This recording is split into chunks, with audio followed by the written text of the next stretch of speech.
Hola, buenas noches, bienvenidos a una temporada más de Vindictas. En esta ocasión, Vindictas Filosofía.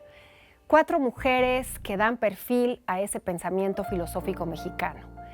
Y en esta ocasión hablaremos de la obra de la doctora Virginia Aspe. Nos va a acompañar a distancia, nos va a hablar justamente de esa síntesis que en Nueva España da el pensamiento aristotélico, por ejemplo, en Sor Juana Inés.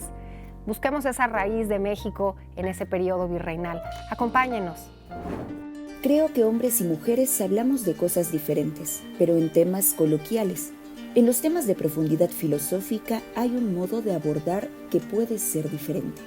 Veo el dominio de un oficio que, en este caso, es la filosofía, muy arraigado con el humanismo clásico y que después se desplaza hacia la realidad que les preocupa. Me podrían decir, igual lo hicieron algunos hombres, pero es una permanente que veo en las mujeres. También somos más temerarias, así que podemos ir más fácilmente hacia el mundo de la verdadera filosofía, que es formular problemas desde la realidad. ¿Esto te distingue filosóficamente? En nada, pero es algo que se da. De mi biografía me quedo con todo, porque todo ha sido aprendizaje. No borraría los errores, y eso que han sido muchos. Fui muy dura en una época mientras consolidé mi fe católica. Creo que en un inicio no lo interpreté del modo verdaderamente cristiano. Era más ideológica y qué suerte que he cambiado para bien. Eso me llevó a mejorar y a tener más humildad. Y ahora, pues aquí en el estudio tengo el gusto de dar la bienvenida a la doctora Virginia Aspe. Nos acompaña a la distancia desde el lugar donde vamos a platicar contigo. Virginia, ¿qué tal? ¿Cómo estás? Muy buenas noches. Hola a los dos, agradecidísima de este espacio, muy entusiasmada de poder comunicar lo que investigo y mi pasión por todos estos textos. Te agradezco muchísimo, agradezco también a Luis y pues adelante, gracias. Al contrario, y claro, y justamente aquí en el estudio, Luis, te doy la bienvenida, Luis Patiño, filósofo. Me encanta que estés aquí también platicando con nosotros estos temas en donde justamente, Virginia, este mundo virreinal, este mundo barroco, que incluso heredas de tu madre, que tengo el placer de haber trabajado con ella en la Pinacoteca Virreinal, doctora en Historia del Arte. También cuéntanos un poco este mundo barroco novohispano en el que tú te desarrollas. Gracias, Isabel. Mira, como dice Quentin Skinner, una cosa es un texto y otra cosa es su contexto. Y otra cosa, como dice Humberto Eco, es el contexto del que está hablando, que soy yo. Todo esto se encuadra en un ambiente que en realidad no es que sea exclusivo mío, es el ambiente de México. México encuentra su identidad en el periodo barroco, y este es el periodo del que vamos a hablar. Yo realmente estudio la filosofía en la Nueva España, pero fui familiarizada con el contexto colonial, como se le dice en la jerga pública, aunque disiento de ese término, en la jerga colonial, desde pequeña. Mis papás siempre fueron unos amantes del arte, mi papá alguien que conocía muy bien la historia de México, y mi madre, experta en pensamiento virreinal en el área de arte, como tú lo has dicho. Y desde ese ambiente crecí yo, y habiendo sido experta en la filosofía clásica de Aristóteles, en concreto en el razonamiento práctico y productor, paulatinamente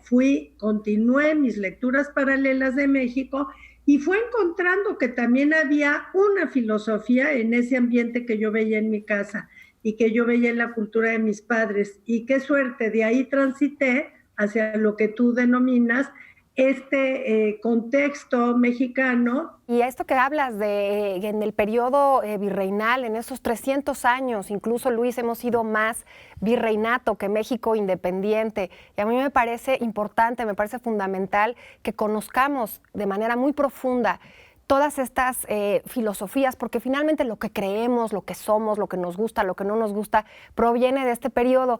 Y tú has tenido oportunidad de investigar mucho la obra de la doctora Virginia. Cuéntanos este contexto, y ya que hablamos de Aristóteles, ¿cómo es que este pensamiento novohispano permea? Bueno, pues primero, mucho gusto y muchas gracias por la invitación. Es un gran gusto estar aquí conversando filosofía, historia y cultura de nuestro país. Entonces, bueno, la verdad es que lo cierto es esto que dices. Nueva España duró 3 siglos y nosotros estamos apenas llegando, estamos a un año de llegar al segundo siglo como nación independiente, entonces evidentemente hay todavía muchísimo que aprender de Nueva España, que aparte todo era un mundo bastante más complejo, interesante de lo que se puede pensar a primera vista, ¿no? Algo que es muy interesante, sobre todo por la obra de Virginia Aspe. Claro. Yo tengo la suerte de ir dando seguimiento ya desde hace algunos años a su trabajo. Me parece que se plasma muy bien, yo diría en 2 textos, ¿no?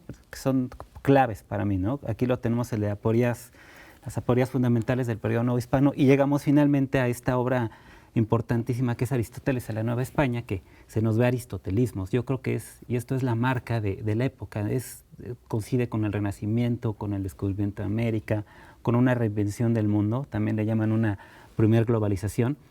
O sea, evidentemente todo está cambiando y es ahora sí desde la filosofía aristotélica, desde muchas lecturas de Aristóteles que surge toda esta discusión. O sea, yo diría simplemente como arranque, pues realmente el primer gran debate, que es este debate sobre la conquista, que está ahí Ginés Sepúlveda y Bartolomé de las Casas, es un debate aristotélico, ¿no? De distintas formas de entender a Aristóteles, pero también está en la obra de Bernardino de Sahagún, que es importantísimo, ¿no? Para toda la recuperación de la cultura vencida, ¿no?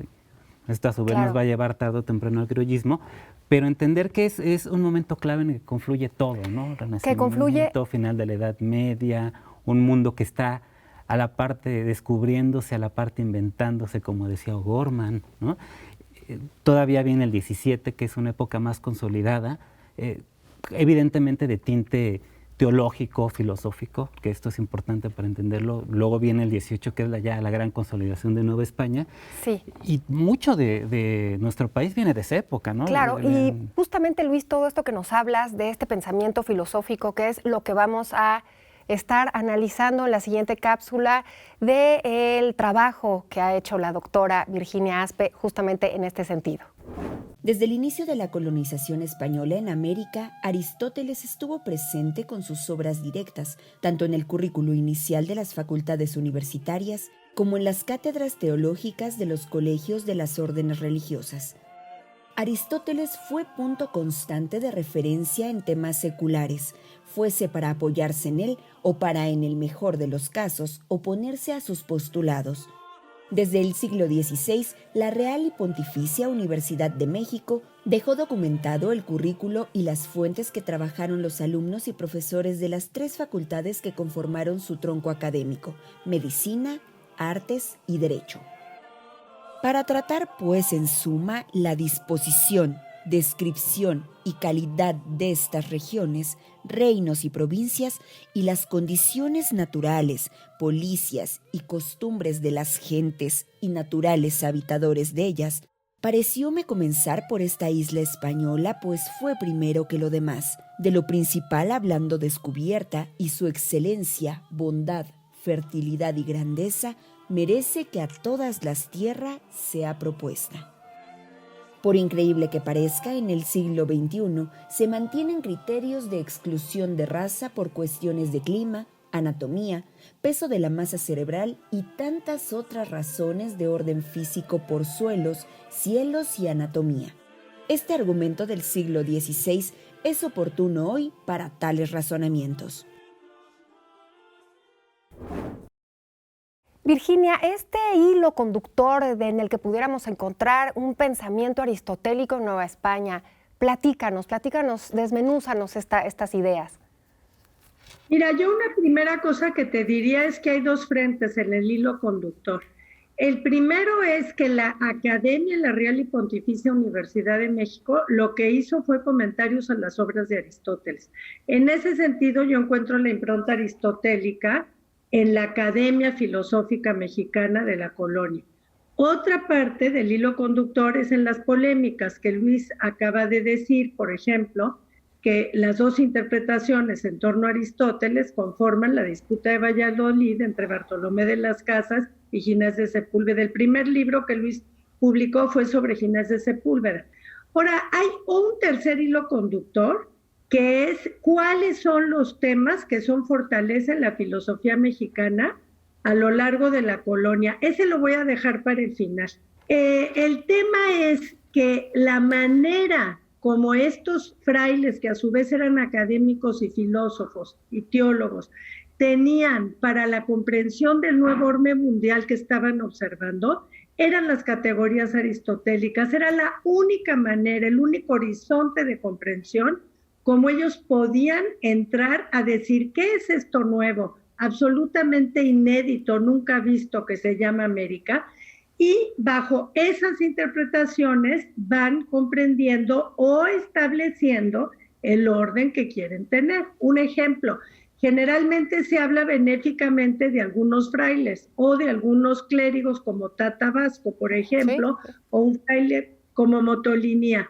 Pero también tenemos que decir que la organización política que permeó no fue esa, sino la aristotélica, donde unos mandaban y otros obedecían. Eso es política 1:1 de Aristóteles, y ese fue el entramado del imperio en los principados. Entonces, esta es una primera aclaración. Desde ahí, lo que yo hago es revisar los textos, unos ejemplos concretos para no extenderme mucho. Alonso de la Veracruz escribe una obra que se llama Sobre el dominio de los infieles y guerra justa, donde él lo que va haciendo es oponiéndose a esa organización que él considera es injusta para los indios. Otro ejemplo, Bartolomé de las Casas en su obra Apologética Historia Sumaria. Todo el naturalismo que él va explicando sigue categorías aristotélicas. Y por último, Bernardino de Sahagún, pues el orbe que él explica es a la luz de cómo las obras de Aristóteles las obras naturalistas de Aristóteles iban clasificando cuestiones como plantas, animales, vegetales, etc. Es decir, permea el horizonte de comprensión filosófico, y eso es el humanismo y el peripatetismo aristotélico del siglo XVI, que es cuando vienen estos personajes. Claro, por supuesto. Y además lo que nos dice la doctora ahora, lo que nos dice Virginia, es lo imaginario, la conquista de lo imaginario. Si de por sí tenemos poco conocimiento o a veces no tanto conocimiento de las cosas, digamos, más materiales, imagínate en la conquista, el tema de lo imaginario. Entonces, Luis, si pudieras formularle una pregunta al trabajo de la doctora en estos momentos, ¿cuál sería esa pregunta para englobar este pensamiento del siglo XVI? ¿Hacia dónde cree que va esta síntesis filosófica? Porque es algo que ya encuentro en ella, ¿no? Ya abarcó la Nueva España, sí. Ya está abarcando el México independiente, está en plena discusión con el México del siglo XXI. Eso es un trabajo muy sistemático, muy ordenado, ¿no? Muy complejo.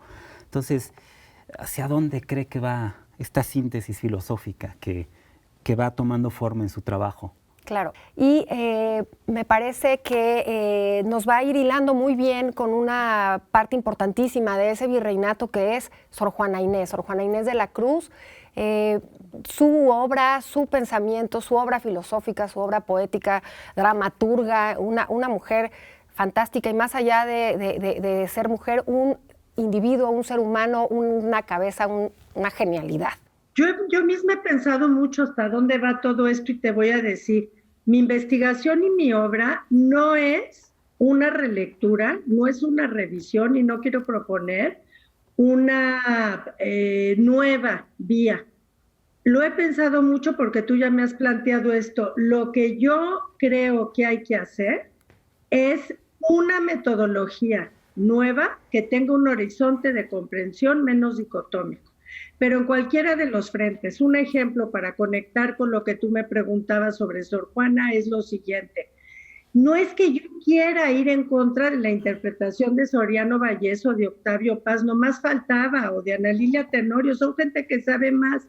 Yo estoy en una vía filosófica y en la influencia de Portugal en Sor Juana, que son temas que me parece que han quedado de lado y que se requieren para una comprensión más plena. Es decir, no se busca dogmatizar con una interpretación en mi caso, sino hacer una apertación más puntual en algunas cuestiones por una precisión de contexto y de método. Vamos a una pausa para retomar todos estos temas ahora que regresemos.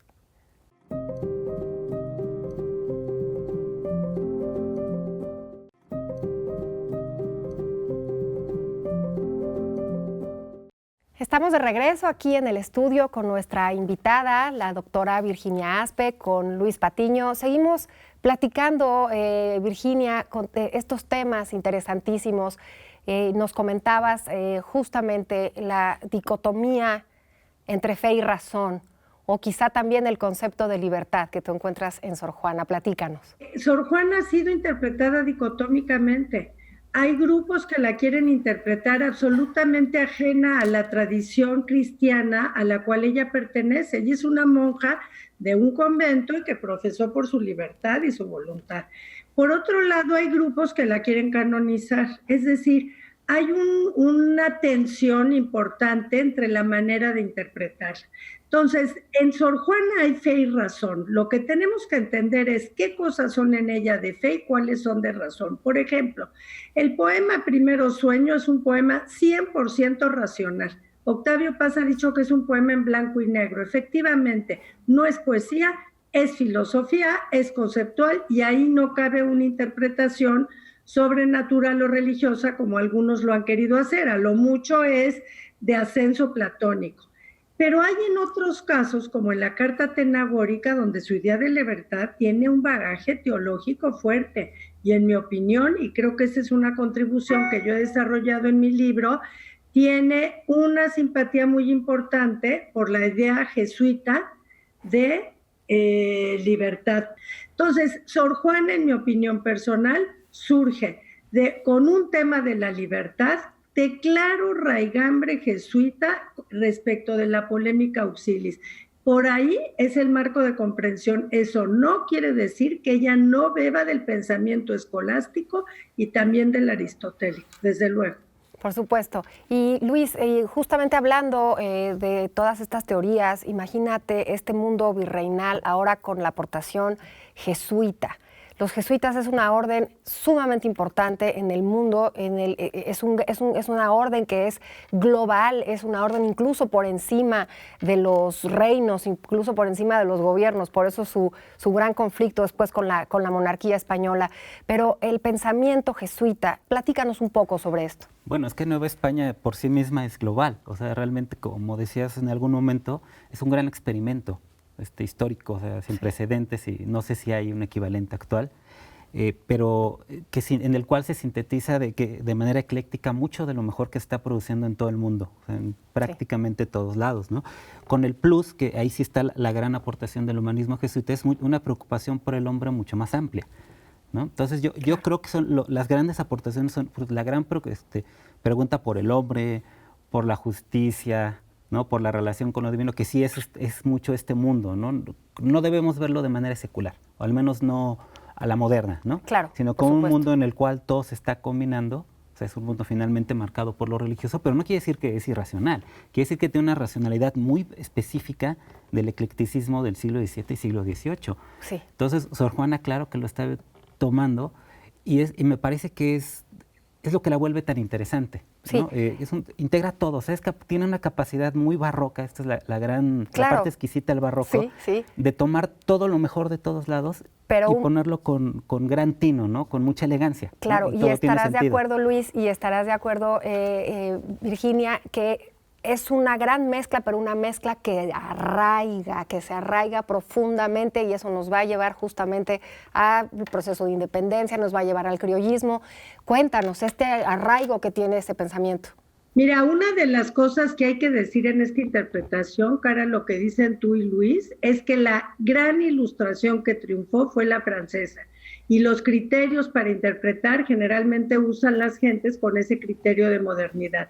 Pero como dice Luis, aquí se gesta un barroco, una mezcla, un caleidoscopio que se ve claramente en Sor Juana, que justo bebe de otras partes. Y no quiere decir que no conozca a Descartes y a todos estos, los cita y los conoce.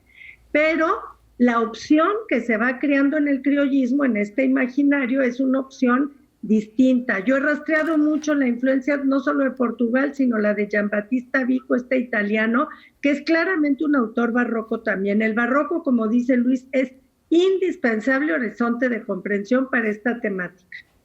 Y acompáñenos justamente a continuar hablando sobre estos temas en una cápsula que tenemos preparada para ustedes. La filosofía mexicana comienza en el siglo XX con un vuelco en su enfoque. El Ateneo de la Juventud cedió al positivismo y regresó a estudiar a la antigua filosofía griega. Aquí la importancia de Aristóteles volverá a ser decisiva, como en la época novohispana, pero ahora con obras como La Ética, con los temas de la virtud, la justicia, la amistad. Muy en especial incide la Poética, de la que Alfonso Reyes hizo una traducción y comentario a los 21 años. Con el Ateneo se introdujo el pensamiento de Bergson, aunque conviene decir que también se asimiló a Nietzsche y Schopenhauer. Podemos rastrear un documento interesante que entra en la polémica y en el que subyacen los derechos sociales que atraviesan el tránsito del siglo XIX al XX del país. La encíclica Rerum Novarum de León XIII reconoce los derechos de los trabajadores, el derecho a huelga, los sindicatos, promueve un trabajo justo, prohíbe el trabajo infantil, promueve la previsión social de la salud e identifica al capitalismo como la causa de la pobreza social. Virginia, platícanos, en tu experiencia personal, al ser mujer, al ser filósofa, nos hablabas también esta batalla que de algún momento Sor Juana puede tener con la fe, con la razón. Tú también, en tu experiencia personal, cuéntanos un poco y eso nos va a ir llevando a tu experiencia de filósofa mujer. Sí, bueno, así es el título de esto que ustedes tienen, ¿no? Me encanta el título que tienen para este espacio de Vindictas y todo esto, es una cosa interesantísima. Entonces, pues sí, ser mujer es desde luego un tema que se debe contemplar en la filosofía. Conocemos el texto de Fanny del Río y sus entrevistas, donde la mujer ha tenido un espacio muy poco reconocido. Yo te soy sincera, mi mejor grilla es el trabajo. Nunca me he metido en disputas de género. Desde luego sé que hay una minusvaloración de la mujer y del tema académico de la mujer, y me opongo a él, pero en mi experiencia personal que me preguntas, yo personalmente me he dedicado a la investigación y a tener tratos transversales con colegas que no les he visto un ápice de exclusión de género como Luis Patiño, Ambrosio Velasco y cantidad de filósofos que yo podría mencionar ahorita, ¿no? Entonces ese es un primer punto. El otro punto es también la experiencia en el exterior que he tenido, donde la filosofía es mayoritariamente hecha por hombres y que sin embargo cuando planteas un tema robusto y sostenido, pues la gente lo acepta. Yo creo que lo mejor es la calidad de un trabajo. Ese humanismo, esa necesidad que tenemos, porque si desconocemos nuestro pasado, estamos impedidos en construir un futuro de manera asertiva. Entonces, si gustan brevemente, vamos primero contigo, Virginia, vincularlo a la actualidad. Bueno, ahorita que lo menciona Luis y ojalá y lo amplíe después de que yo hable, el interés del humanismo y de posicionarlo hoy en día como fue para mi investigación y como sirvió para el siglo XVI, es que propone una igualdad de los seres humanos y pone a la razón por encima de todos los criterios. No quiere decir que uno quite la fe, pero entiende que el pensamiento filosófico y el racional es el que puede unir a todos los hombres, porque hay hombres que tienen credos y otros que no lo tienen, y los credos pueden ser muy diversos. Entonces, el humanismo es una tarea de primera línea, porque además une ciencia y ética. Eso es lo que yo te diría cara a la urgencia para hoy. Pero a ver, ¿tú qué piensas, Luis? Claro, Luis, un individuo integral. Se conecta con mucho que es de lo que ha sido el tratar de entender toda nuestra historia de la filosofía, que está un poco, uno pensaría, olvidada o un poco vapuleada, ninguneada, pero sin embargo está ahí.